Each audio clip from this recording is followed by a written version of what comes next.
Muito bem, esse vídeo aqui é para falar sobre uma atualização de 40 módulos do T2TRP 3.0, tá? Você vai ver que vai ter uma atualização no seu repositório. Aqui no repositório você sabe que nós temos a pasta Fênix, né? A pasta continua se chamando Fênix, porque foi assim que nós fizemos lá no começo do treinamento.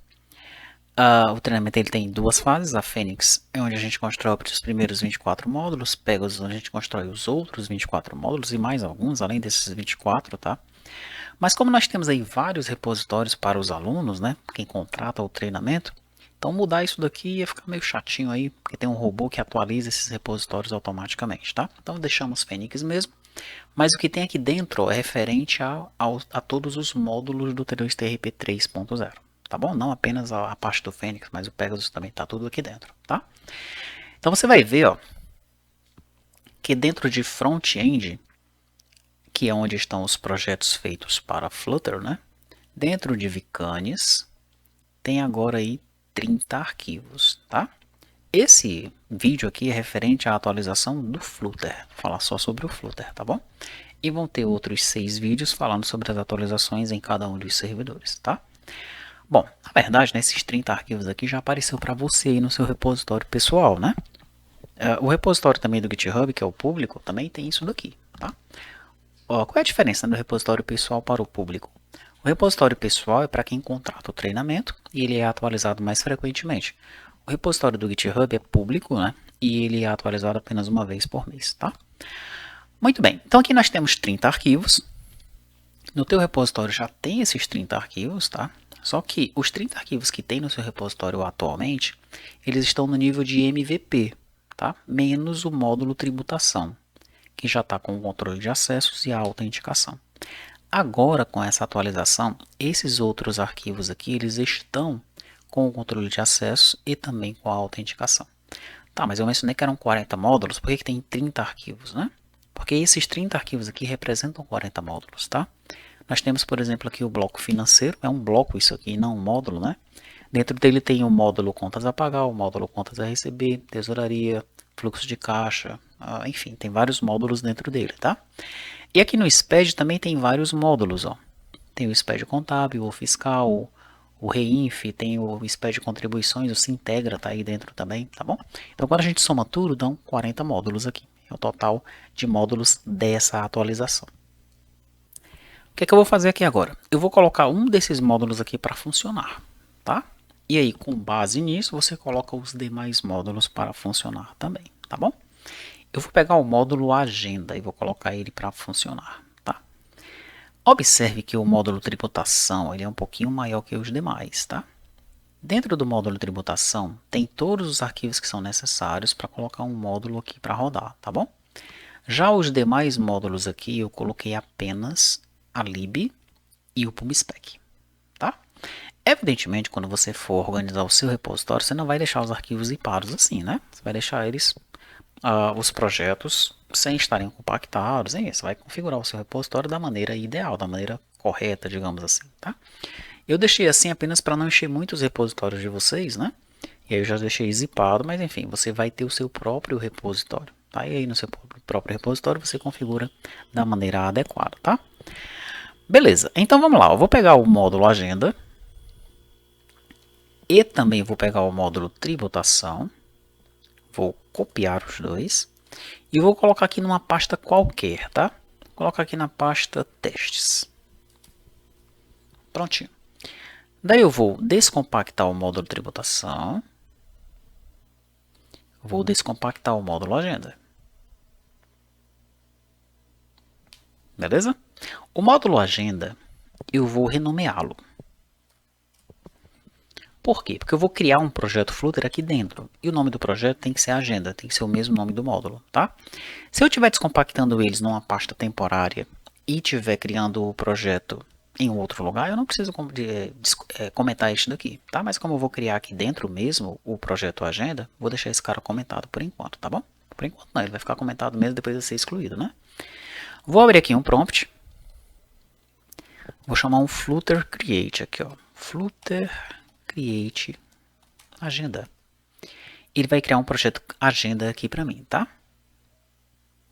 Criou o projeto Agenda. Veja que apareceu uma pasta agenda aqui, ó. Essa pasta que apareceu agora é do projeto que eu acabei de criar. Daí eu preciso copiar coisas de tributação e coisas de agenda ali para dentro, tá bom? Como é que eu faço? Venho no projeto tributação, dou um Ctrl A aqui para selecionar tudo e eu tiro apenas o lib. Eu não quero o lib de tributação. Eu quero os outros arquivos que estão nele, tá? Ctrl C, vou em agenda, Ctrl V, substituir arquivos no destino, pronto. Tá quase no ponto, tá? Agora eu vou no projeto agenda que está lá no repositório, que tem a lib e o pubspec, né? Seleciono tudo, copio, colo aqui dentro. Substituo arquivos no destino. Pronto. Meu projeto agenda já está no ponto de ser executado, tá? Só que antes disso, na verdade, ele não está no ponto de ser executado, tá? Acabei mentindo aqui. Você tem que fazer algumas coisas antes. Ó. Você vai dar um footer clean. Né? Eu dei um footer clean dentro de teste. Eu tenho que entrar no agenda, no projeto que eu criei, tá? Entrei no projeto, na pasta do projeto, dei um footer clean. Pronto, depois eu vou e chamo um footer pubget para ele pegar todas as bibliotecas desse projeto. Prontinho. Depois disso, eu vou executar esse cara aqui, ó, generate.js.sh. Esse cara aqui, o que ele vai fazer? O nosso projeto, ele persiste dados tanto localmente quanto remotamente, não ao mesmo tempo, tá? Você configura o projeto para ele persistir dados de forma local, que é uma maneira de você deixar o seu usuário testar o teu projeto, tá? E aí depois que ele contrata a tua aplicação, você altera isso daí para que o projeto ele se torne aí multiusuário e passe a persistir os dados na retaguarda, né? No banco de dados da retaguarda, tá? Esse carinha aqui vai gerar todas as classes do Drift, que é o framework que a gente utiliza para controlar a persistência no SQLite local. Tanto no SQLite local no dispositivo Windows, que é esse que eu estou usando aqui, quanto no dispositivo móvel, quanto no navegador também, tá? Esse carinha aqui, além de criar as classes do Drift, ele vai também criar toda a infraestrutura para que o projeto web ele persista os dados de forma local no local storage do navegador, tá? Para executar esse cara aqui, você tem que ter o Git instalado no teu computador. Se você tentar executar e der erro, é porque está faltando instalar o Git, tá bom? E para executar, é só clicar 2 vezes e aguardar.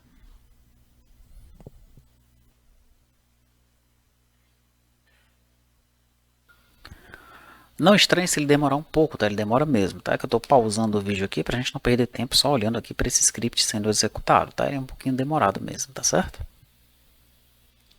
Pronto, ele terminou a execução. Agora sim o nosso módulo ele está pronto para ser executado. Se eu chamar aqui um Flutter Run, ele vai executar e vai abrir o projeto de boa, tá? Mas antes disso eu vou abrir o Visual Code, o VS Code aqui, para a gente dar uma olhada no nosso projeto, tá? Beleza, deixa eu abrir aqui um terminal. O nosso projeto então ele conta com uma pasta lib, onde tem aqui o método main, né? Método não, a classe main, o arquivo main, com a nossa classe principal, tá? Com o método principal, o void main aqui. E ele tem uma pasta app, onde tem toda essa estrutura aqui, ó, binders, controller, data, infra, mixing, page, roads. Como é que você vai aprender essa estrutura aqui? Ah, eu não sei, por que tem essa estrutura? Bom, isso já foi mostrado, tá? Se você vier aqui na página do curso, né, T2TRP, t2t.com/rp3, nós temos aqui, ó, primeiro o conteúdo dos vídeos do Fênix, depois nós temos o conteúdo dos vídeos do Pegasus, né? Basicamente é o Pegasus PDV que é feito aqui. E aqui tem o reta final, tá? Nesse reta final, até a imagem do Vcanis aqui, porque foi a partir do Vcanis que nós começamos a construir os módulos com uma arquitetura diferente, né? Tem essa playlist aqui, Flutter Refatoração, ó. Você tem que assistir essa playlist aqui, tá? É nessa playlist que nós vamos falar. Tem uma introdução sobre ela, depois tem o preview das novas telas, daí tem a arquitetura da aplicação, tem a Pluto Grid, tem o GetX, né? que é o cara que a gente está utilizando agora para o gerenciamento de dependência, gerenciamento de rotas, gerenciamento de estado, tá? Então você precisa assistir esses vídeos aqui para compreender essa arquitetura, tá bom? Além dos vídeos, nós temos também aqui esse artigo, ó. Esse artigo do Medium, que tem Vcanis, MVP Flutter, Front-End, ele também vai explicar sobre essa arquitetura, tá? A arquitetura do MVP, porque ele é gerado pelo Vcanis, esse MVP, né? Então tem todos as libs que nós usamos, né? O GetX, Drift, SQLite, por aí vai. Depois tem uma palhinha do que é o GetX e os caminhos para você entender a documentação dele. Daí está aqui a estrutura de pastas, ó. E aqui eu explico para que serve cada uma daquelas pastas ali, tá? E finalmente mostro como é que bota para rodar. E aqui os 3 tipos de MVP Flutter, né? Porque esse projeto, né, quando a gente vai construir esse projeto, primeiramente nós rodamos ele a partir daqui, ó, do Vcanis, tá bom? Eu estou aqui logado como T2TI, né? Então deixa eu acessar aqui os projetos que eu tenho cadastrados. Olha, tenho vários projetos cadastrados aqui. Na verdade são todos os projetos do T2TRP 3.0. Então se eu entro em agenda aqui, ó,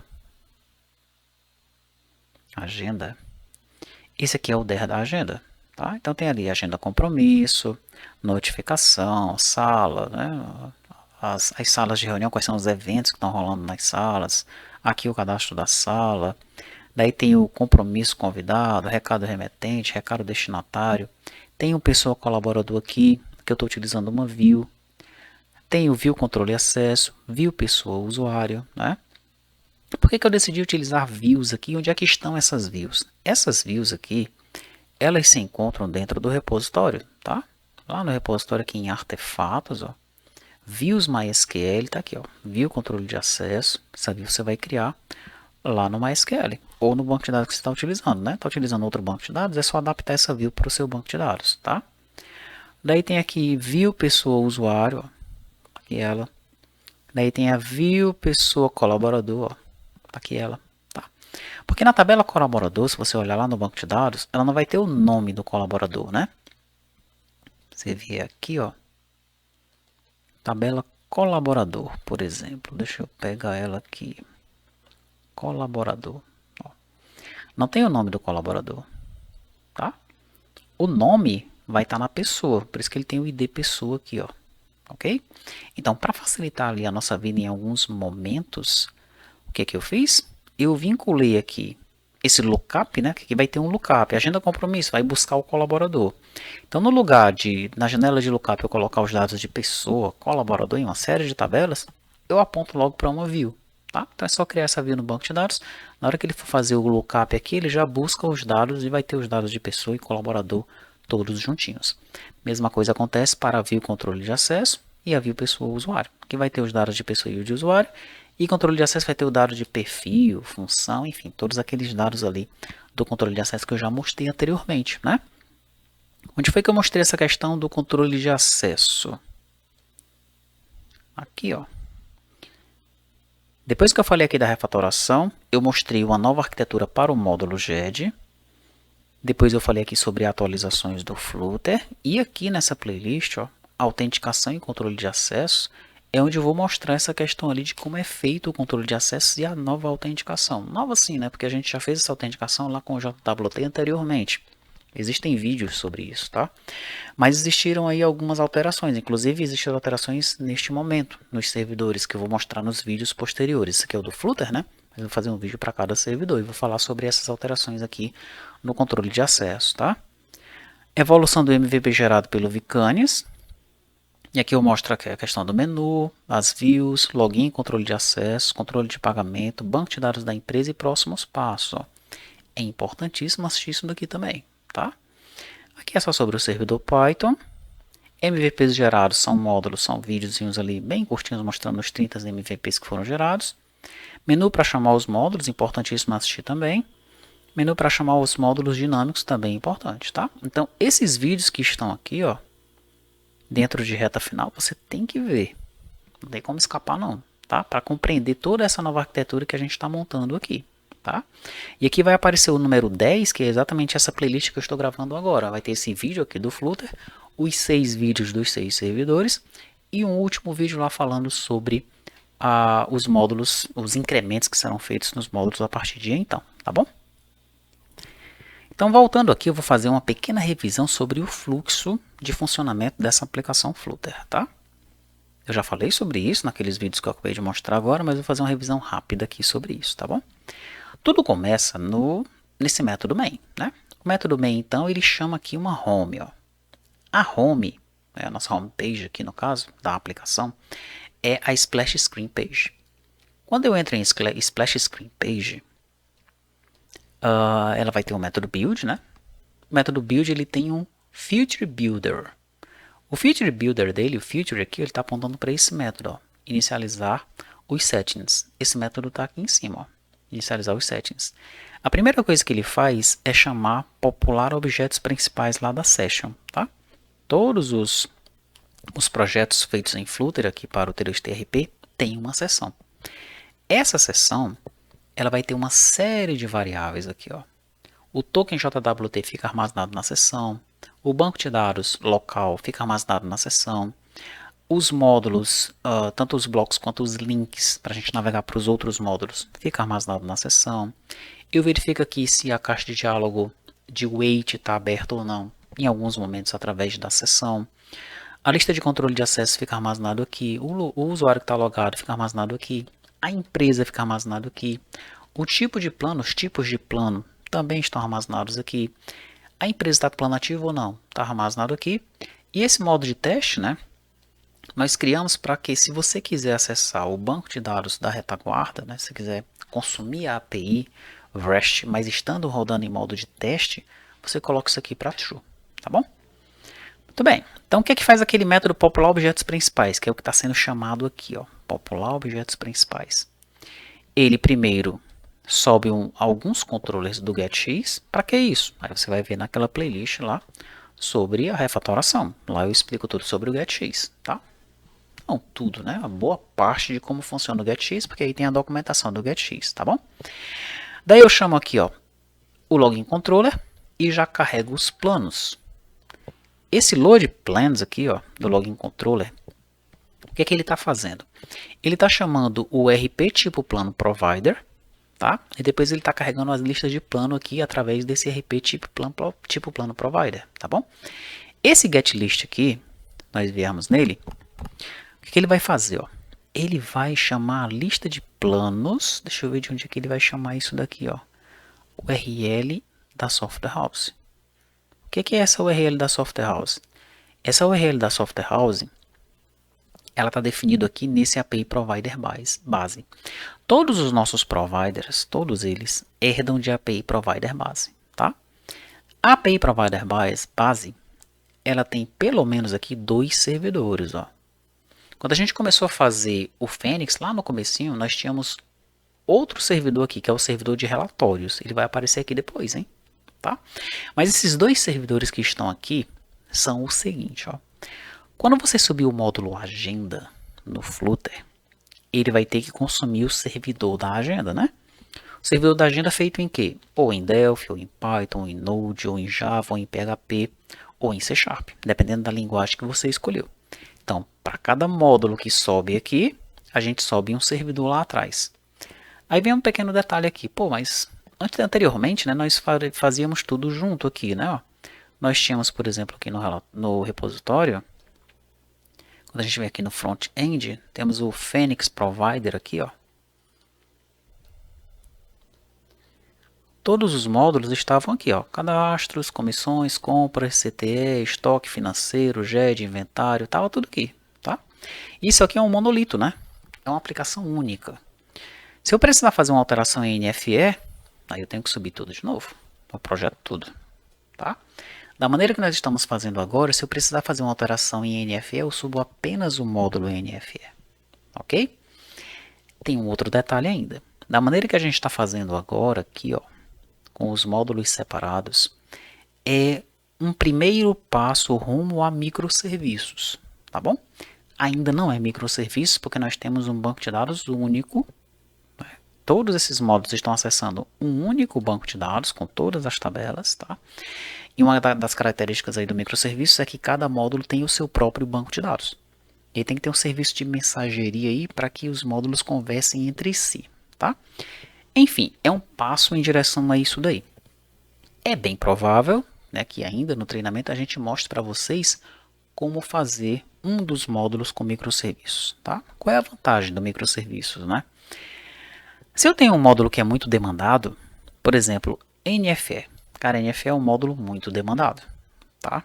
A gente observa que enquanto nós temos ali 500 requisições para o módulo fiscal, a gente tem 5.000 para o módulo NFE. Olha só, ele é bem demandado. Então eu posso escalar esse módulo, posso colocar mais memória para ele, posso fazer um controle de carga nesse módulo NFE, tá? Quando eu tenho um monolito, aí fica tudo mais complicado, ok?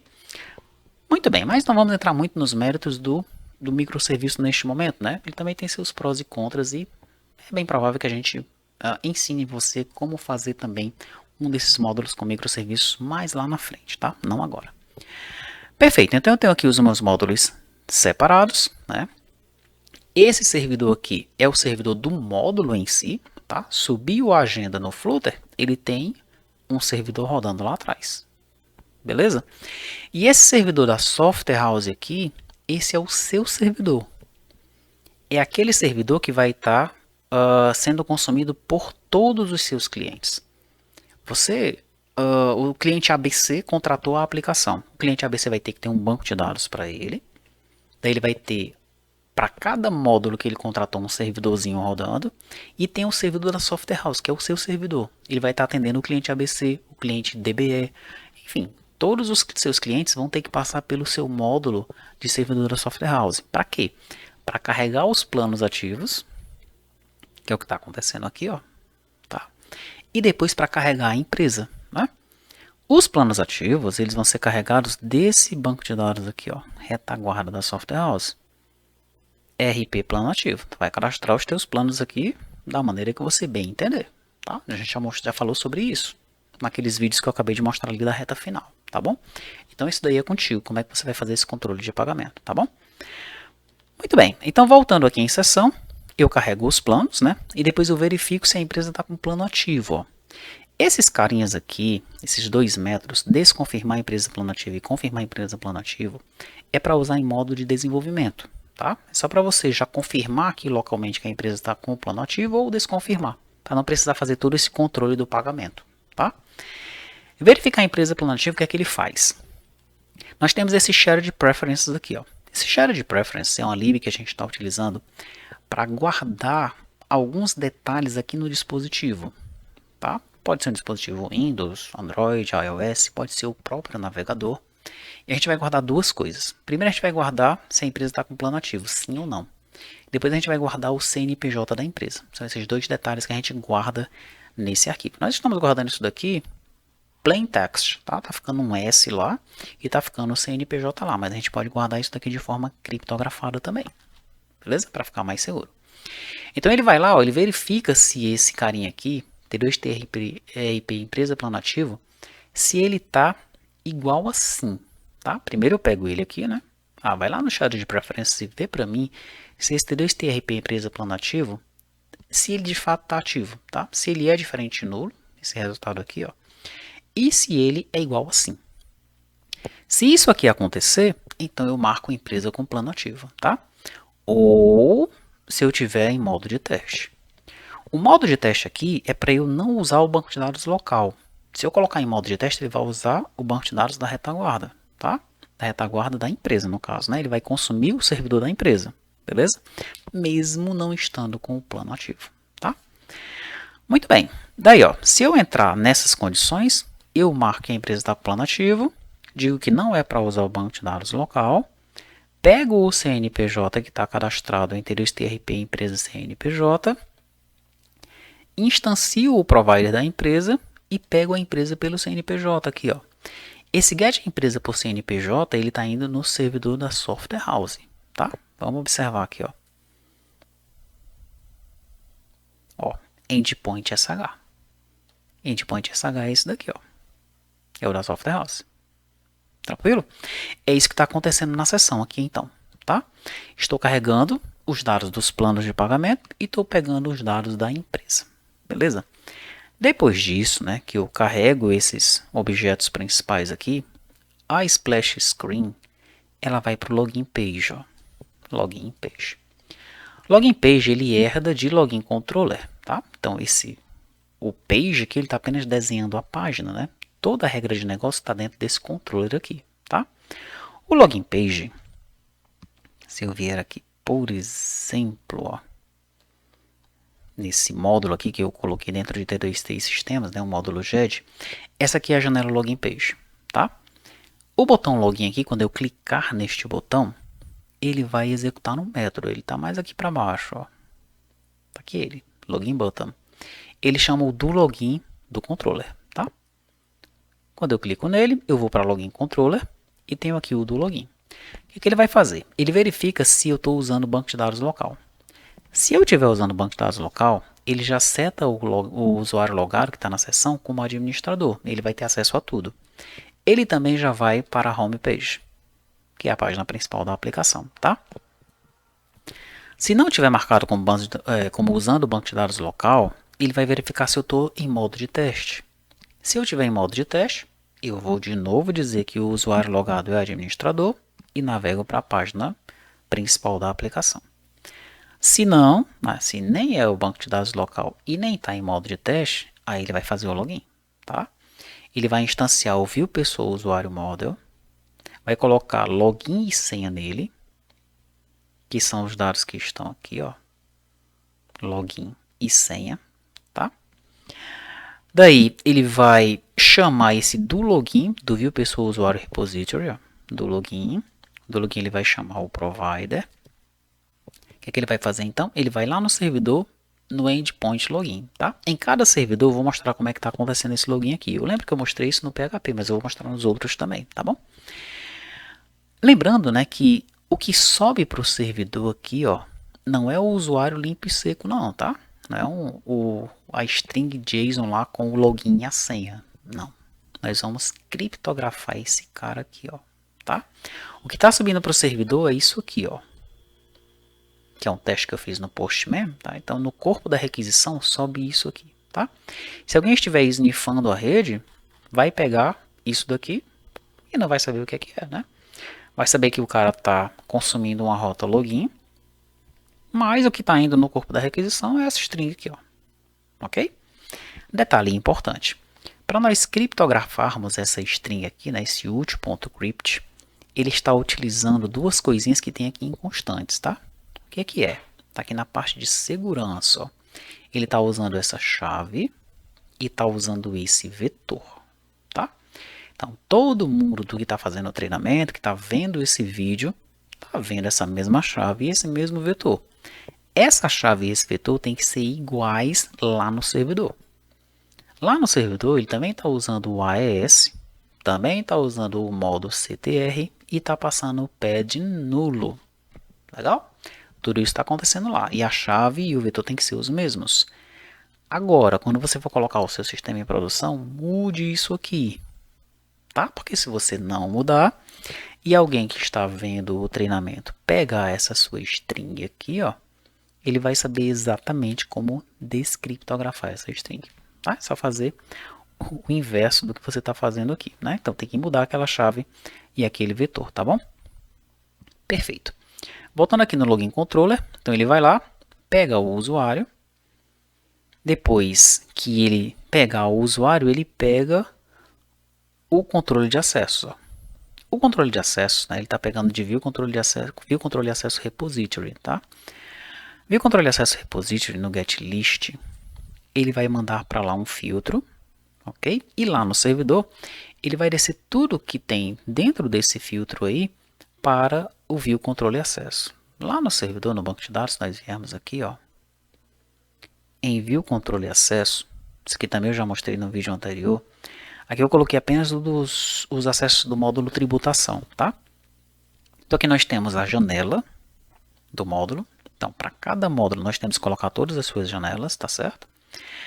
Daí tem aqui o ID do papel função E para cada janela e para aquele ID de papel função, a gente tem que informar o que é que o cara pode fazer. Ele pode entrar na janela, ele pode inserir, ele pode alterar, ele pode excluir.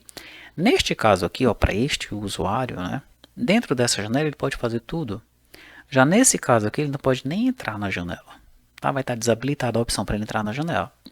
Já neste caso aqui, do ISS, ele pode entrar na janela, mas ele nem pode inserir, nem pode alterar, nem pode excluir. Tá? Nós temos que fazer isso daqui para todos os módulos. Ou seja, nós vamos criar um módulo administrativo, onde nesse módulo nós vamos ter o cadastro da empresa, o cadastro dos perfis, o cadastro das funções e o cadastro do usuário, juntamente com esse controle de acessos para o usuário. Tá? Pode deixar que nós vamos construir, está bem perto de a gente construir esse módulo administrativo, porque ele é imprescindível para o funcionamento do ERP, tá bom? Voltando aqui então, eu carreguei aqui então o usuário, carreguei o controle de acesso e eu passo agora para a minha homepage, tá?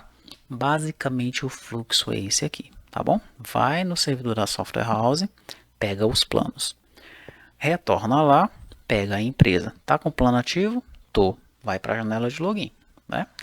Na janela de login, ele faz o login do cara, né? Vai agora no servidor da empresa, do módulo em si, verifica se o cara está mesmo autenticado, beleza? Retorna os dados para cá e carrega o controle de acessos do usuário, tá? E é isso. Lembrando mais um detalhe, né? Que a gente também já mostrou em vídeos anteriores aí. No API Provider Base, deixa eu ver se ele ainda está aberto aqui. Aqui, ó. No API Provider Base, em cada requisição que a gente manda, tá? Se o token JWT estiver vazio, a gente manda só o Content Type e o CNPJ. Se eu já tiver o token, eu mando o Content Type, mando o CNPJ e mando o Bearer, que é o token. Beleza? Em todas as requisições, eu mando o CNPJ. Por que isso? Porque dependendo do CNPJ que está indo na requisição, eu faço um multi-tenancy lá no servidor e aí ele vai direcionar para o banco de dados daquela empresa. Legal? Como assim, o banco de dados daquela empresa? Isso também já foi mostrado, tá? Nesses vídeos aqui, ó.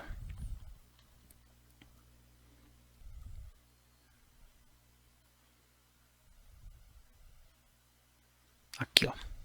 Evolução do MVP gerado pelo Vicanes, tá? Login, controle de acesso, controle de pagamento, banco de dados da empresa, ó, tá? Então você precisa ver esses vídeos aqui.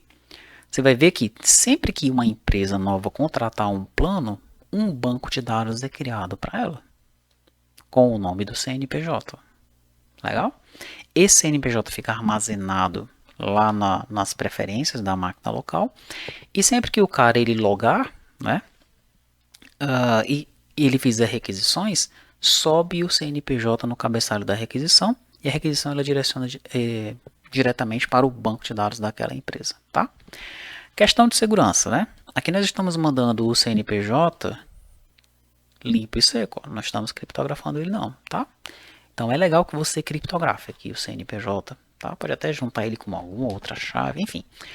Manda isso daqui criptografado e quando chegar no servidor você descriptografa. Né? Porque se alguém pegar, né, um cara estiver sniffando a rede ali e pegar esse CNPJ, não precisa nem ser CNPJ aqui o nome, pode ser até um outro nome aqui qualquer que você está mandando no header. Tá?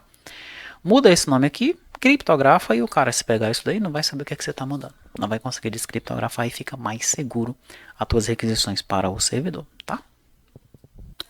Muito bem, dito isso, agora eu vou executar a minha aplicação, tá? Eu vou voltar aqui em constante, só para ver em quais servidores, para quais servidores eu estou apontando, né? Aqui eu estou apontando para o servidor 5000, deve ter sido um teste que eu fiz para o Python. Eu vou apontar para o meu servidor PHP, tá bom? Por quê? Porque eu já estou com ele rodando aqui, ó. Tá? Não se preocupe muito com o servidor neste momento, que eu vou fazer um vídeo para cada um dos servidores, tá? Vou apontar para o meu servidor PHP. Ele tem que ter um complemento.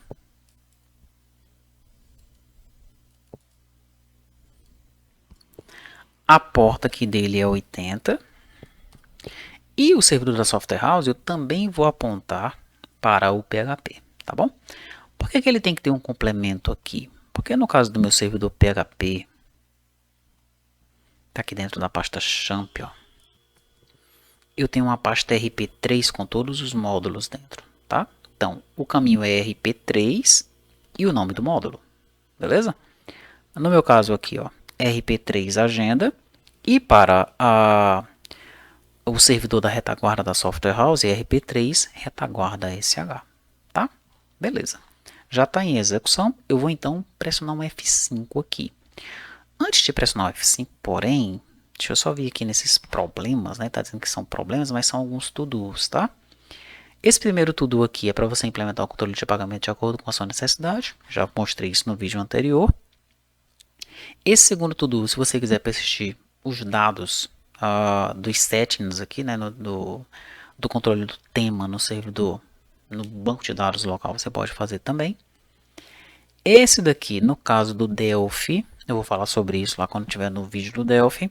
Ele tem que mandar Authentication e não Authorization. Então, descomenta esse e comenta esse aqui. Esses dois métodos aqui é só para fazer retestes localmente, né?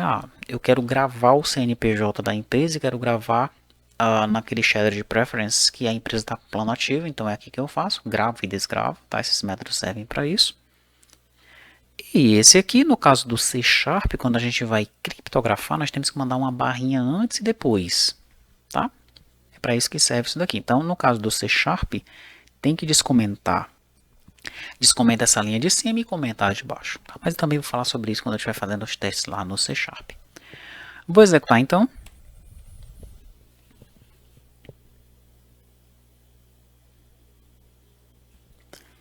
Enquanto ele executa, eu vou abrir o pessoa, o usuário, deixa eu ver onde é que está aqui. Vem aqui no login page, do login, vou querer dar uma parada aqui, colocar um breakpoint exatamente nesse do login aqui, ó. Aqui. Para você ver como é que está subindo esse corpo aqui e como é que vem a resposta, tá? Prontinho, executou. Eu vou entrar aqui com o usuário 1 e a senha 1, tá? Que é um dos usuários que eu tenho no meu banco de dados. Cliquei em login. Ele veio aqui, ó. Observe que se eu colocar aqui esse view pessoa usuário model object encode JSON, ele vai trazer a string JSON aqui, ó. Tá? Mas não é essa string que está subindo, não. Beleza?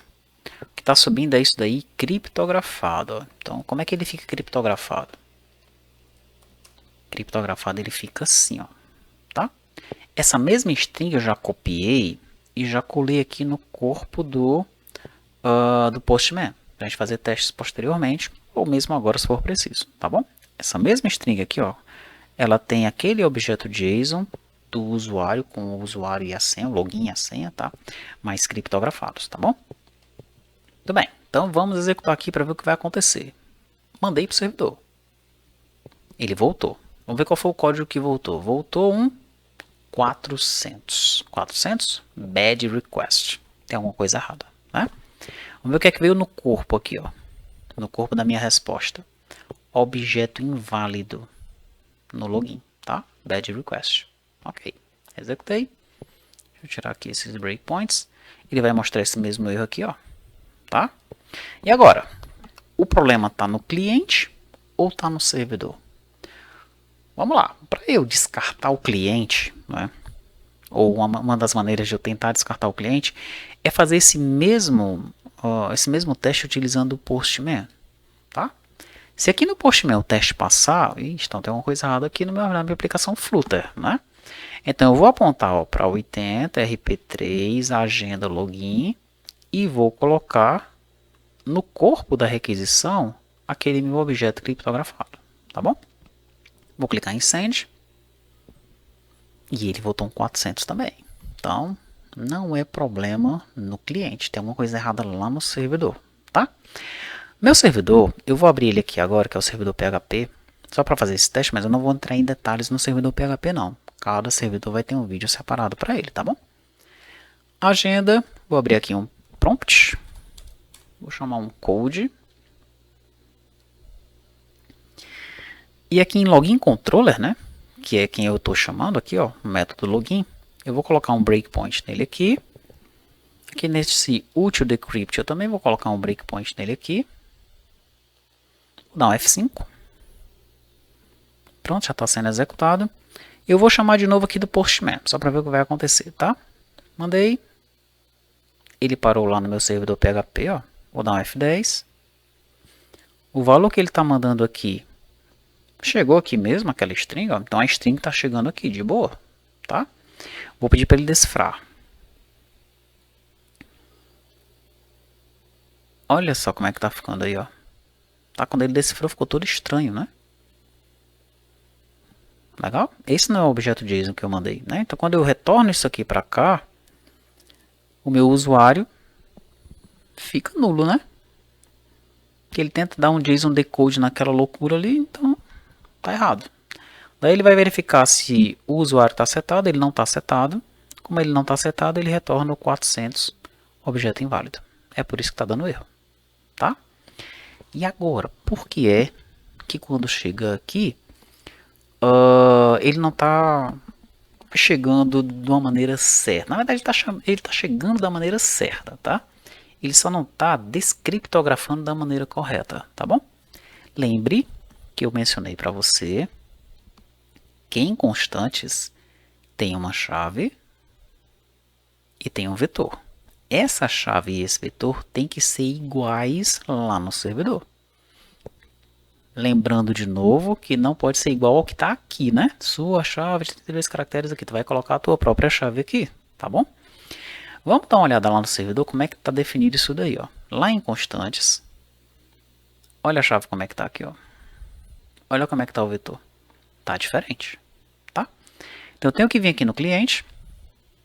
Vou pegar essa chave. Ctrl C. Vou colar aqui, ó. Ctrl V. Agora eu vou voltar lá, vou pegar o vetor. Ctrl C. E vou colar aqui. Ctrl V. Vou até parar o servidor, tá? Que agora vai dar certo, ó. Vou aqui no Postman. Mandei. E agora deu certo. Ele retornou um usuário e um token. Esse aqui é o token JWT. E esse aqui é o usuário que ele retornou com todos os dados do usuário. Não só o login e a senha. Ele subiu só com o login e a senha. Agora ele retornou com tudo. Todos os dados dele, tá? Ele também desce criptografado. Beleza? Muito bem. Vamos voltar aqui agora. Ó. Vou tentar de novo. Antes de eu tentar de novo, vou logo dar um refresh nisso daqui.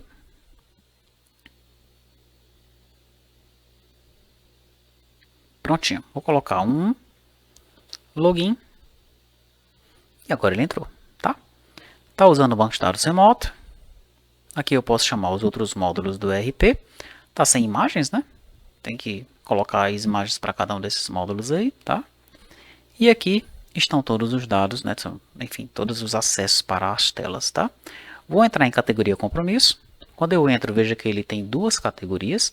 De onde é que ele está puxando isso daí no banco de dados? Ele está puxando desse banco de dados aqui, ó, porque é o CNPJ da T2T, que é o que eu cadastrei anteriormente, tá? Se eu vier aqui em categoria compromisso, ó, 10793 azul, outra categoria preto, é o que ele está colocando aqui, tá? Uma outra empresa com seu próprio CNPJ, quando executar essa consulta, digamos que seja a empresa 22222, ela vai trazer os dados daqui, ó. Nessa outra tabela, no caso, desceria vazio. Beleza? Muito bem. Então, esse é o passo a passo para você colocar um dos módulos ou todos os módulos para rodar, tá? O que é que você vai fazer agora, né? Você tem 30 arquivos ali com esses módulos já com o controle de acessos e com a autenticação, tá? Lembrando que o controle de acessos, né? No banco de dados nós colocamos apenas para o módulo tributação. Tá? E eu mostro como colocar esses controles de acesso naqueles vídeos anteriores. Tá? Então você pode colocar manualmente, por enquanto, para os demais módulos apenas para realizar testes. Tá bom? Enquanto a gente não faz aí o módulo administrativo. Tá? A sua tarefa neste momento, então, é testar todos esses módulos aqui, ó, que estão dentro de Vcanis, tá? Front-end, Phoenix Provider, aqui, ó. Testar todos esses módulos. Você vai executar o agenda no Flutter, vai construir o projeto agenda, cadastro, comissões, enfim, vai construir o módulo, o projeto para cada um deles e vai executar os teus dois servidores na linguagem que você está estudando, tá? A retaguarda da Software House e o servidor específico para esse módulo e vai ver se ele está funcionando. Legal? Essa é a tua tarefa, né? Tá, e o vídeo do servidor? O vídeo do servidor é posteriormente, né? Você assiste esse vídeo aqui e vai direto para o vídeo do teu servidor. O do Delphi, ou do Node, ou do PHP, enfim. A linguagem que você está utilizando, você vai assistir o vídeo do servidor dela, que eu vou mostrar aspectos importantes sobre essa questão aqui do controle de acesso e da autenticação lá no servidor também, tá bom? Terminou de ver esses dois vídeos? Faça os testes em todos os módulos. É buscar problemas, buscar erros. É o momento de nós encontrarmos bugs aqui para nós corrigirmos antes de começarmos a fazer os incrementos, tá certo?